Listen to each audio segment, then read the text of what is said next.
How I rewired my husband's brain. What did Meghan teach Prince Harry to say? When Harry went to visit his ailing father, many began to point out that here was Meghan not with him. After a fresh interview with the prince, it's abundantly clear that her physical presence is optional. Meghan lives in his head. Meghan, come in. Are you there? Tut, tut, start talking. I have my own family, like everyone else. Harry gave a short interview on an American TV channel. Naturally, the first thing he was asked about was his father's health. Illness in the family can have a stimulating or a kind of reuniting effect on the family. Is that possible in this case? I think any illness, any infirmity brings families together. I see it over and over again, and it makes me very happy. Harry, what? It makes you happy that Daddy has cancer? Are you serious? Although, yes, we're a little bit twisting the prince's words. Clearly, he's excited to have a conversation with his father. Let's not get too excited about the monarch's offspring. Besides, the rest is much more interesting. Evaluate this fragment of the conversation. Being in California, what do you think about the events in your family? I have my own family, right? Everyone does. Prince is clear that his family includes only his children. That's it for now. That's enough. We'll see. What follows is a story entirely about his children. How cute they are. How they make him happy every day. What's interesting, he didn't personalize his dearest in any way. It was mostly we and never me and Meghan. He also didn't talk about his daughter and son. Maybe he wanted to show that there was no point in emphasizing each one separately, for they were one. From his family, the conversation was reduced only to the father figure, although initially in the announcement of the interview, it was about his relations with the members of the family. Then they changed and reduced everything to a father and son format. Clearly, Harry refused to cover the others. Who's that? His brother and his wife, the Queen. I mean, it's a sensitive subject for him. American citizenship is not a priority. Harry was asked, have you thought about becoming a citizen of the United States? American citizenship is a thought that has crossed my mind, but is definitely not a priority for me right now. It's clear from those words that Harry hasn't made up his mind to do anything, and that says a lot, that he's not sure where he belongs. If he has agreed to discuss this publicly, it means that he has decided for himself not to accept U.S. citizenship, which entails renouncing his titles due to the laws of the same states. Will Meghan need him without them? What do you think? The only question is, does he?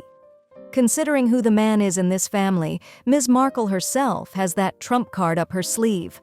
She so pressed her fingernail in the right place, her eyes cried during her conversation with Oprah, that her children do not have the titles of prince and princess that, 2 years after almost being the first to declare them as such, cornering, and now she's gonna give up that backstabbing?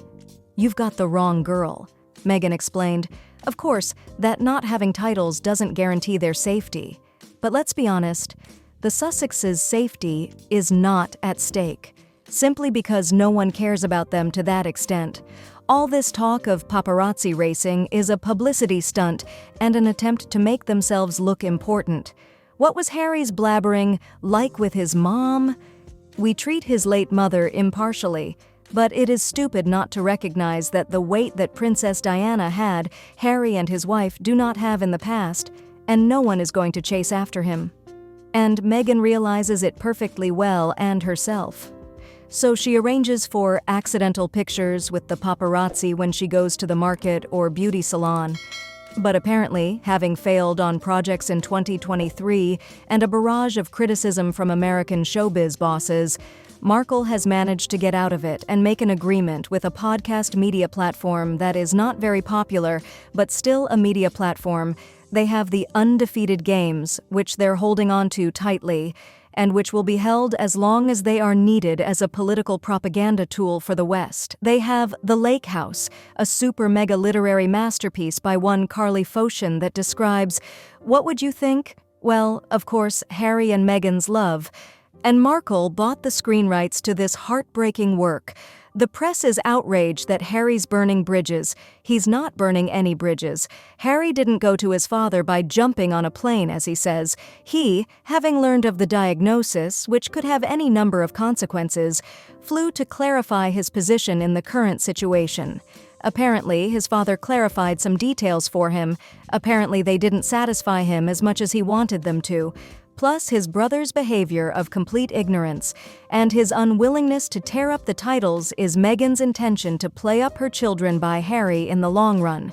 Because it's a real airbag. If things go wrong. That's what Meghan had to say in sending the prince off for an interview.